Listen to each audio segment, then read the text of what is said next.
Welcome to Financials with Ahau. Thank you for plugging in today. We continue with our conversation on financial resuscitation. And today we are talking about an interesting topic or aspect in this, and that is financial partners. Now, we've been talking about the different people who we are going to take along with us in this journey. And this particular one is of interest because it's very common in our culture. But some have also been burnt very seriously with it. So a bit cautious around it. So financial partners are people who now come alongside us, either to bring money together, to bring ideas that generate money together, so that then we are achieving a bigger goal as we work together. Another word we use in the Kenyan setting is chama, a group of people who bring money, business together. Another word we use is stable banking, where you are going round and giving money together. Another word you use, now that I said round, is merry-go-round also. That every month, maybe you're collecting money and assigning it to someone or to a task.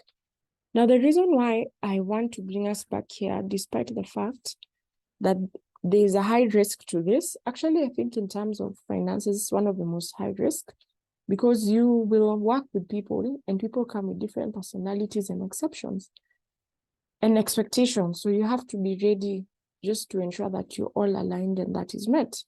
So there are different ways to operate in financial partnership. There are those who go the formal way, where they come as a group, they register as a group, they have bylaws and agreements concerning the group, and then they build up from there. And then there are those who come and they just agree as friends, open an account with all of them, and then they move on. Some come and agree as a family. 3 or 4, 5, 6 people in a family agree, they set a target, and they move on. Part of the reason why this is good is because from the beginning, you kind of set up the way you will operate. So that's something that's important to have in mind. Set it up from the beginning. Am I going to have financial partners who are formal? Am I going to have financial partners who are social, and then we just have an agreement and there's someone holding us accountable? What kind of structure am I going to have, even as I seek to surround myself with the right financial partners? What will help me decide these are the right financial partners for me? So those are key things to think about.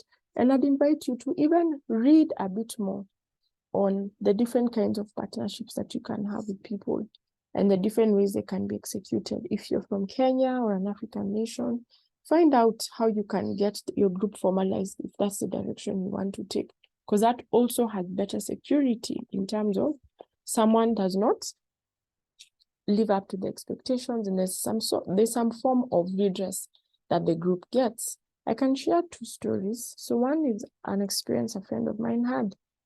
For her, she's totally committed to saving and was really into the group, moving together. And she found a group that were together in the university and they start saving together. But along the way, they each get into different life seasons. And she continues to send money into the savings, and sadly, no one else does. Over a period of time, they have this chunk of money, but it's not theirs. It's theirs because it's in the group account, but it's not theirs because there's been one key contributor. So she had to go through just sitting them down and telling them they need to close that chapter and requiring her money to be returned. But there was a tax obligation that was attached there, and they had to find a way to meet the tax obligation. And sadly, the money that's there is hers. So it goes into, a chunk of her money goes into meeting the tax obligation that everybody should bear. So it was a difficult lesson, but also an important one, because then it helped her kind of formalize her thoughts around how do I move with people when we are doing finances together, So that's a bit of an unfortunate experience or a learning experience, let me say it that way. Then there's another friend who started again with another group in university, totally focused group of people. Around the time we were closing university, she asked me, would you like to join the group and just be part of it? Well, you know the answer. That's why I'm here, I didn't join. But it was such a breath of fresh air for her. They both learned together. They are making progress, and they've even become a community of friends around the journey that started as financial partnership. So that's just a look at both sides and an encouragement to find your tribe. Let me use that modern lingo. that you can move with in a financial partnership, that you'll be able to achieve key goals. You can decide to buy a piece of land together, develop it together, and then be able to put it into divide later. Because you see, land that is developed appreciates in value. It becomes very easy to divide and return later. So keep thinking in that direction. Keep challenging yourself to move out of your comfort zone in terms of getting partners, but also be diligent in ensuring that you're getting the right partners and keeping accountability. That's good for your financial journey. Thank you for listening. It's Ahau.